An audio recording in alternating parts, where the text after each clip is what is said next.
El día de hoy vamos a platicar de Juan Rulfo y uno de sus cuentos llamado Diles que no me maten, contenido en el libro El llano en llamas.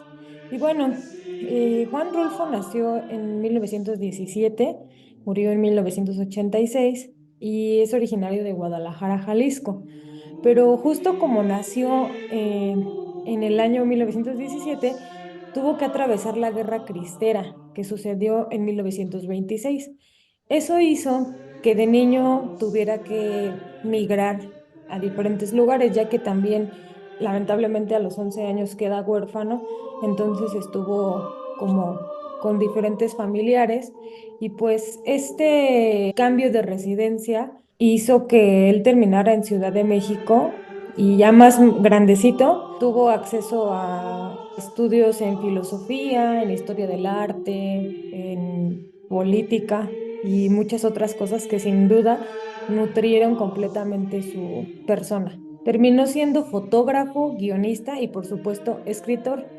Tuvo una gran sensibilidad y de hecho era fanático de la música antigua como yo. Disfrutaba de la música medieval, del barroco. Se menciona por ahí en unas entrevistas que le gustaba mucho Vivaldi, Gesualdo y todo esto también se nota en su obra porque incluso, por lo menos en lo que yo conozco, es muy evidente que la manera en la que le da voz a los personajes es totalmente influenciada por la ópera. De hecho, existe una ópera inspirada en el libro de Pedro Páramo que se llama Los Murmullos del Páramo y es de un autor también mexicano que se llama Julio Estrada. Justamente dos de sus obras más famosas son El Llano en Llamas de 1953 y Pedro Páramo de 1955. En esta ocasión, vamos a platicar sobre un cuento que aparece en El Llano y Llamas, que es un libro que contiene 17 cuentos. Diles que no me maten. Fue publicado algunos años antes de que el libro saliera, en agosto de 1951, en la edición número 6 de la revista América. Este cuento inicia justo antes de que Juvencio Nava sea acribillado y le está pidiendo a su hijo Justino que por favor interceda por él ante el coronel diciendo, diles que no me maten. Después de un rato y de algún intento, su hijo se da cuenta que no va a lograr nada y le pide pues que se resigne. Entonces él le vuelve a pedir por Dios que lo intente una vez más y el hijo accede.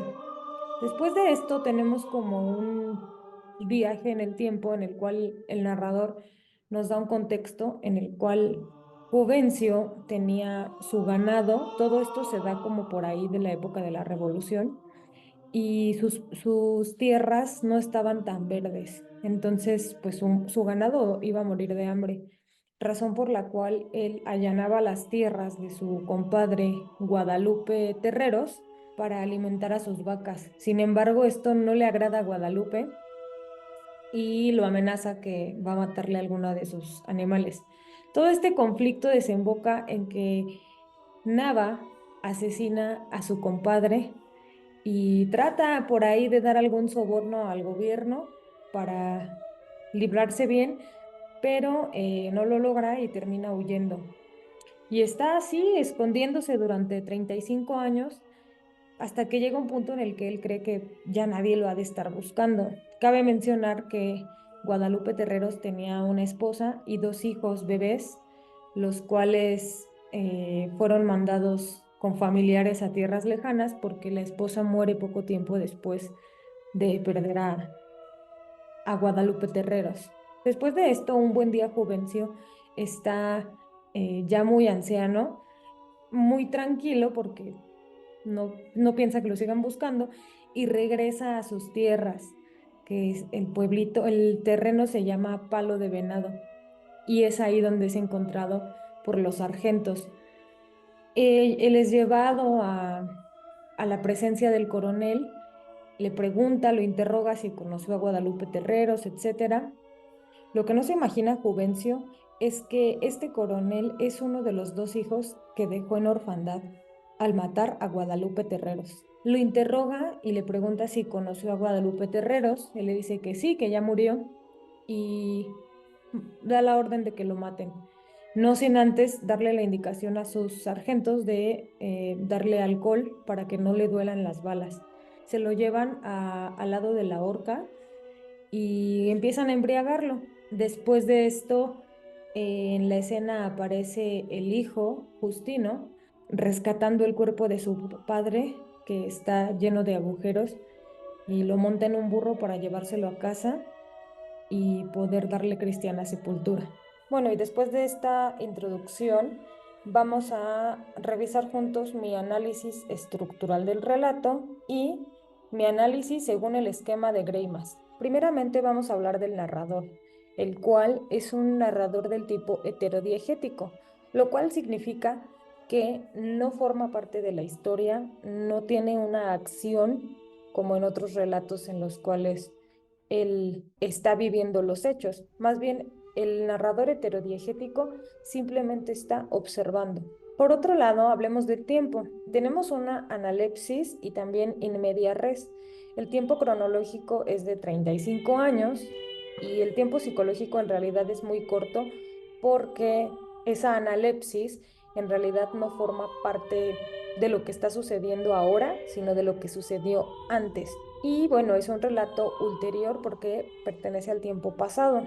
Se considera in media res cuando la obra empieza a la mitad, después tiene una regresión y después vuelve para continuar lo que se presentó en un inicio. Según el modelo actancial de Greimas, podemos encontrar que Juvencio Nava es el sujeto, ya que él es quien lleva a cabo la acción. Sin él es imposible tener la historia como tal. Él es quien mata a las vacas, provoca que se le busque y posteriormente que se le mate. Por otro lado, Don Lupe es el oponente, ya que él es quien lo confronta en un principio y termina siendo asesinado. Aquí tenemos algo muy interesante, lo cual no añadí en esta ocasión, pero en mi trabajo anterior sí, y es que todos los personajes tienen una doble o triple presencia de actantes. Bueno, Justino, que es el hijo de Juvencio, es el adyuvante del sujeto, es decir, es quien está intercediendo por él. El coronel es el oponente, ya que es quien va a cobrar venganza por la muerte de su padre. Y el sargento, bueno, los sargentos son adyuvantes del oponente. Los actantes no siempre son personajes, son tanto personajes como cosas no tangibles como los sentimientos. Por eso es que abajo puse, otros actantes serían la venganza por la muerte de Don Lupe, eso sería un objeto, un fin, la venganza.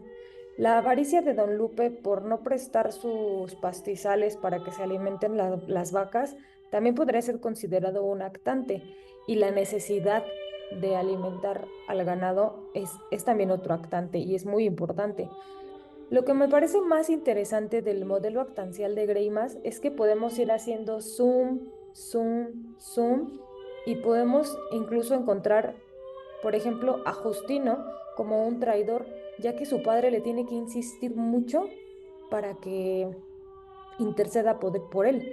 Incluso el mismo Juvencio Nava podría ser traidor por haber matado a su compadre. Entonces, según mi lógica y mi análisis, aunque no lo he puesto aquí, quiero mencionarlo, es muy importante saber que un personaje puede tener diferentes actantes.